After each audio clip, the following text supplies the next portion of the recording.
Bismillahirrahmanirrahim. Assalamu alaikum.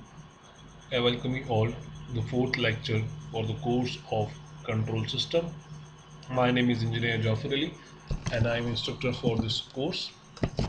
Let's start with a recapitulation of the previous lecture.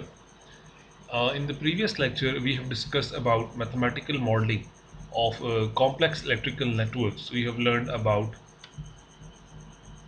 uh, there are different types of modeling differential equations and Laplace and inverse Laplace and partial fractions. We have discussed all those topics, and in the last of the previous lecture we have also discussed a few of the examples for single order and double order circuits, that is RL, RC, and the second order is RLC. So we have discussed about the modeling of that circuits as well. In continuation to that topics, we will follow some other topics as well in the terms of electrical network. And inshallah, in today's class, we will be looking at some electrical networks in terms of op-amp, that is operational amplifier. We will look into the properties of op-amp and how we can model the circuit of op-amp in the control system. Uh, Specifically, after that we will discuss about types of operational amplifiers. That we know that there are two types. One is known as uh, inverting, and the second one is basically termed as non-inverting. This is inverting and this is non-inverting. We will look at the different circuits and how we can find the transfer function of the circuit of the electric network if it involves operational amplifier, both in inverted and in non-inverted. So we will look the derivation as well, and we will do some numerical as well in today's class about the estimation or calculation of transfer function for op-amp and its types. Now coming towards the first one, that is operational amplifier. Now coming towards the operational amplifier, you know that this is your operational amplifier. This is shown in the figure over here, and you know that uh, it is an electronic amplifier. This is used to used as a basic building block.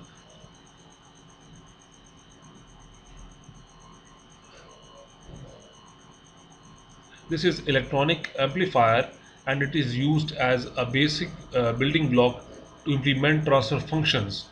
And it has the following characteristics. You see that you have two inputs, basically two voltage inputs, V2 and V1, and it has a high input impedance Z1, which is not shown over here, but we will see in the later diagram.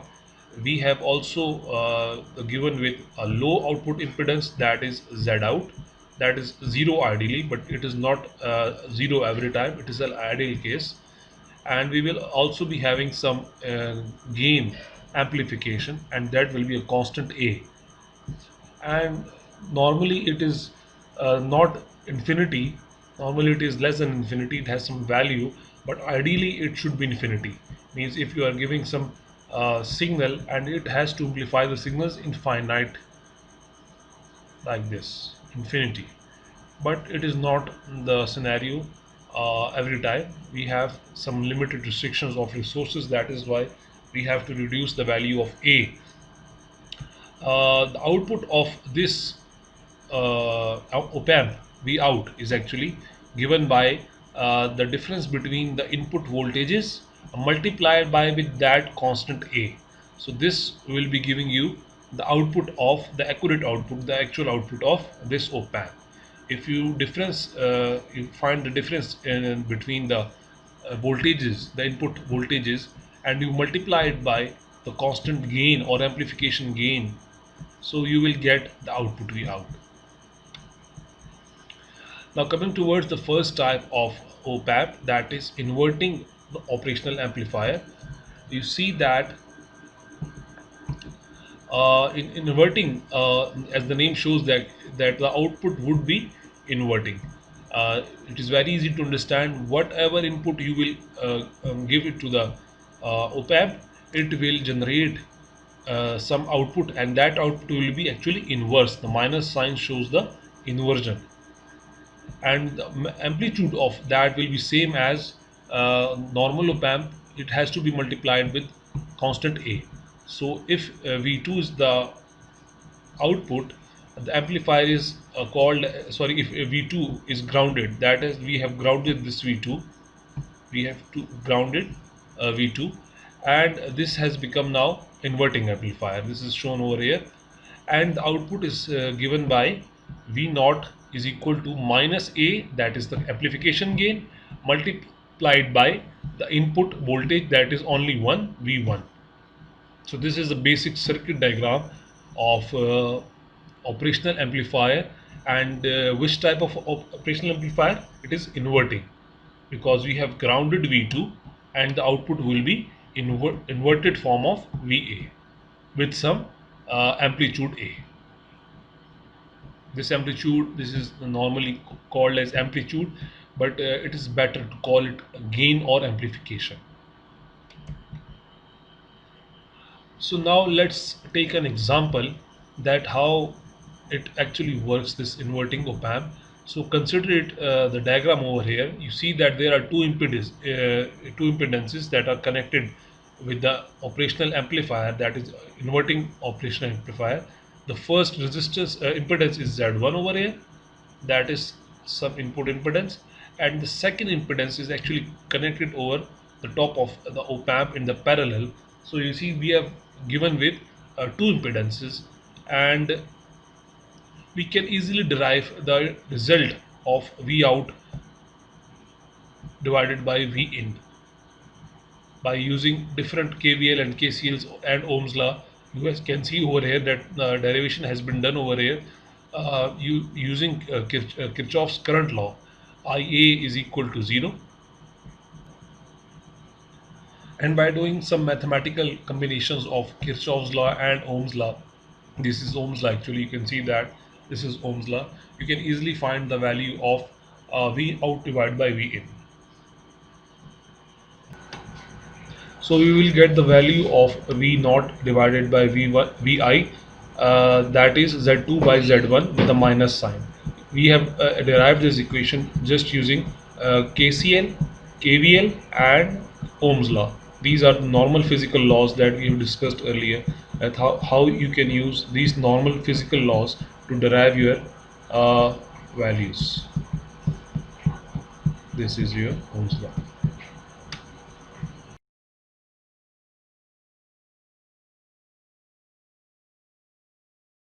Now coming towards a practical example for inverting op-amp, the circuit is given to you. You can see that it is asked to find the transfer function V naught or V out by V in for the circuit that is mentioned in the diagram over here. There are two tank circuit actually. This is a tank circuit, RC circuit, and we have discussed parameters and the operation of tank circuit, that it gets charges and it gets discharges to generate some frequencies, and the value of capacitance is given to us, that is 5.6 microfarad, and the value of resistance is actually 360 kilo ohm. So the Z2 actually is given to us is this is the combination that has given to us. The value of R2 is 220 kilo ohm and the value of C2 is 0.1 microfarad. So this combination is actually your Z1, that is total impedance, and this connection or this combination is as Z2, that is impedance that is parallel to the op-amp. And you can see in the diagram it is given that the V2 actually is grounded. So you can also determine that this is a non-inverting op-amp. You can see that we have grounded V2, and if we ground V2, we are basically working as inverting op-amp. So let's find the Z1 first of all. To find Z1 we have to use the formula of the impedance. We know that if you want to calculate Z1 in terms of S domain, you can easily find the value of using this formula 1 over C1s plus 1 over R1, and you know that why this formula has S over here, because uh, in the previous lecture I have given you a table in which the equivalent circuits of Laplace in RLC was mentioned. You can take the help from there as well. So C becomes CS and oh sorry 1 over CS, and R remains at itself.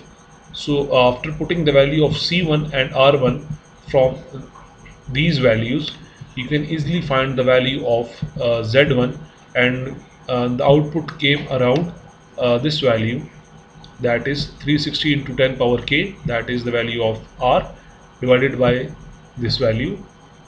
Similarly, you can find the impedance Z2 by using the same formula, but as you know that this is combination in series actually. This R2 and C2 are in series, so you can easily find the impedance value using this formula. And after putting the value of R2 and C2, we will be get there is no need to solve this right now, but if you want to solve it, it is quite a good approach as well. You can find the value of, let's say the value of impedance of Z1 is X, and the value of Z2 comes around, let's say Y. So if you find the value of this is also a good approach. And if you have done this, let's say you find the value of Z1 and Z2, you have to divide it, that is Y divided by X. This image has been taken from the book, and it has a lot of complexity, and it has not solved it over here. It has not done this part as actually. It has actually put the value of these equations as it is in the large equation, and then it has resolved that by simplifying. So you can also do that by this method, and you can also use this approach. I will suggest you to go for this approach. This is quite an easy approach. You just have to divide y by x and further solve it. You will get the value of such equation, and this will be equal to your transfer function. You know that the transfer function of inverting op amp is V naught divided by Vi, so you will be finding the value by using this mechanism, or using this methodology. So this is the last line that is written over here, and I have intentionally didn't cut it, because there is a reason behind this. It is mentioned that the resultant circuit is called PID controller, and it can be used to improve the performance of a control system. And we will look this sentence in the detail in the coming classes when we will be discussing PID controller. Then how we can actually improve the performance of a control system by using this PID controller. This is a type of PID controller, a solution, or you can say a method, one of the several methods of PID implementation of PID controller. So we will be using this circuit as implementation of, we will be using this circuit as implementation of PID controller actually. So sit tight and wait.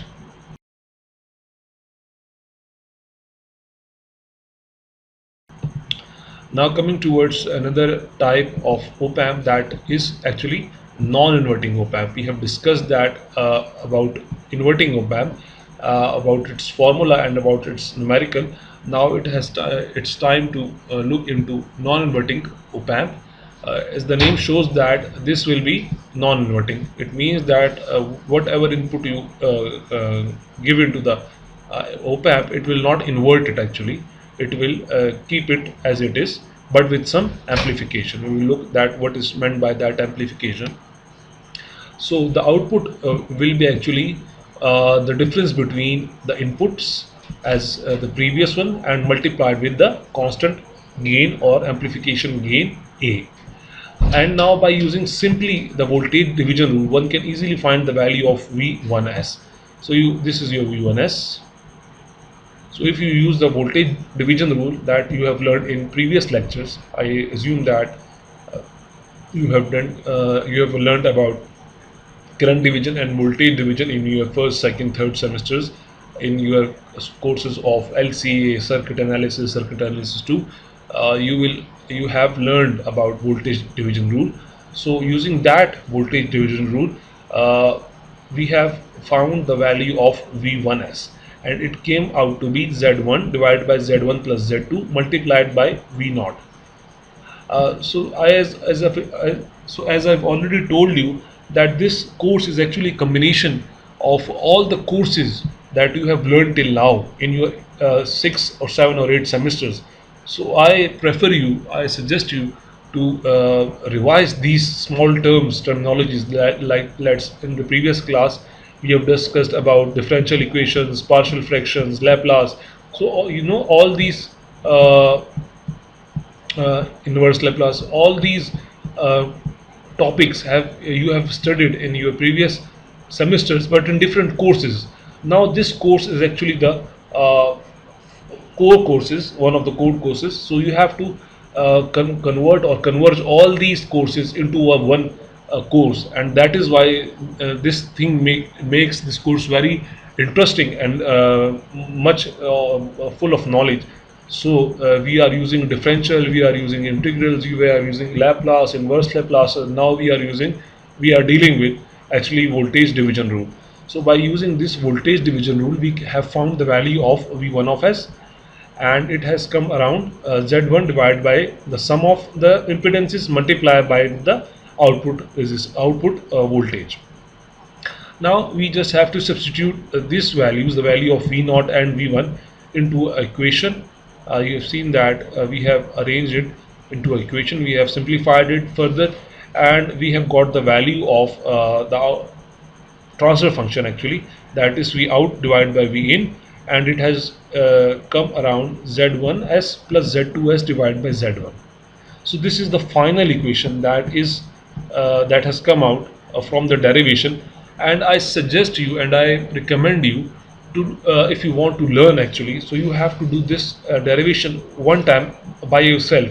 I'm not doing it right now because this is not something that is of much interest, and I want you to learn this by yourself because this is the things that you have already learned in your previous semesters. So if I do the same exact derivations now, it will be a waste of time. So I want you to start solving this equation by yourself.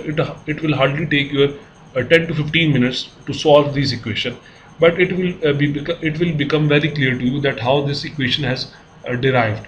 So for now, if you have time and you want to learn that how this equation has arrived, you can use this mechanism and solve this equation by yourself. And I recommend you to solve at least once. Not Do not memorize it, but to solve it at least once, that you have a clear idea that the equation that we have derived is true. Just to verify this equation, you have to do this derivation at least one time.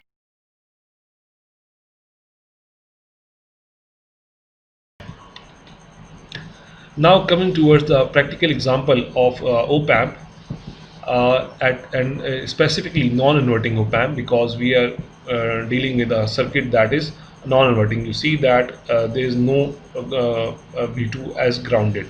So this is a circuit given to us as a non-inverting op-amp, and we have asked to find the value or find the transfer function, that is V0 divided by Vi, for this circuit. And this example has been taken from your book. So let's start with it. So we have to actually find the value of the impedances, that is Z1, Z2, because we know that from this formula to find the transfer function we actually have to find the value of the impedances, that is Z1 and Z2, that is connected to the circuit.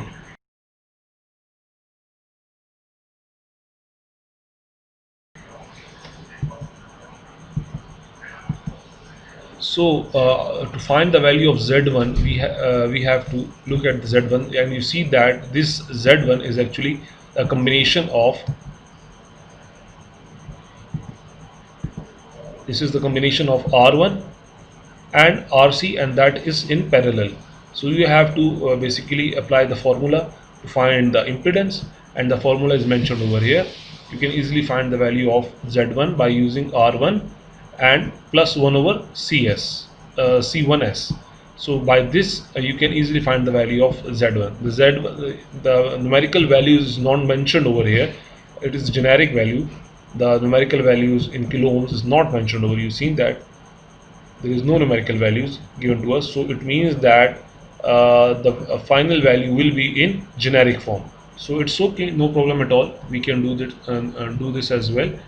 Similarly, we have to find the value of Z2, and we know that this Z2 is actually connected in parallel. You see that this R2 and this C2 is in parallel.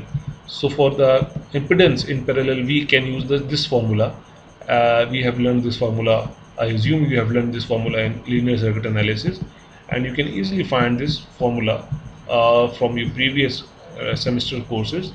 And the value is basically R2 divided by 1 over C multiplied by 1 over CS divided by R2 plus 1 over CS. So if R2 and C2 are in parallel, this is the formula you will be using to find the value of Z2. And once you found out the value of Z1 and Z2, it is no longer a question. You just have to put the value of Z1 and Z2 in this equation, that is the final value of transfer function, and you know that it is basically the transfer function, that is V out divided by V in, is basically Z1 plus Z2 divided by Z1. This is the final value. So you have to put the value of Z1 in the numerator and the denominator, and the value of Z1 into the Z2 into the numerator, and you have to further solve it and arrange it in the order of S2, S and S0, that is 1. There is S0 actually, which is equal to anything power 0 is equal to 1. So it is not needed to mention it over here. Similarly, in the denominator, you have to arrange this term after solving this equation. You have to arrange these terms in S square, S and S0, which is not mentioned over here because S0 is equal to 1. So this is all about the non-inverting op-amp, where you can find out the value of transfer function by using the impedances. And if in the future or in the exam one asks you to find the value of op-amp and he gave you some numerical values, let's say the value of R1 is 1 kilo ohm and C1 is equal to 1 microfarad, and the value of R2 is, let's say, 5 kilo ohm, and the value of C2 is actually, let's say, 10 microfarad. So you just have to put these values over here to find the value of Z1 and Z2. Once you found the value of Z1 Z2, you just have to put the number or the numerical values over here, and you have to add the numerator, and after that you have to divide it by the denominator, and you will be left with your transfer function. So this is easy, very much easy. So I will suggest you to practice these two equations, because in the coming classes we will be looking towards in more depth of electrical networks, inshallah, after we have completed the mechanical system. So we will move towards mechanical system in the coming class, and after we are done with the mechanical system, we will go towards electromechanical system. And in that electromechanical system, we will be dealing with a combination of all the electrical networks that we have studied with all the mechanical networks, which we will be studying in the coming class.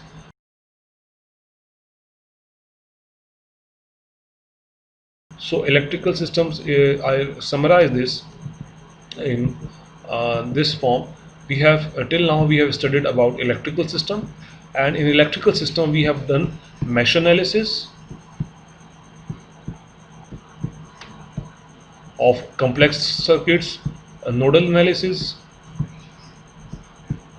in the previous lecture, and before that we also have done the differential equations of first order and second order as well. First order and second order. And after that, in the previous class we have discussed about mesh and nodal, and in today's class we discussed about op-amp and its two types, that is inverting and non-inverting. So this was all about your electrical network specifically.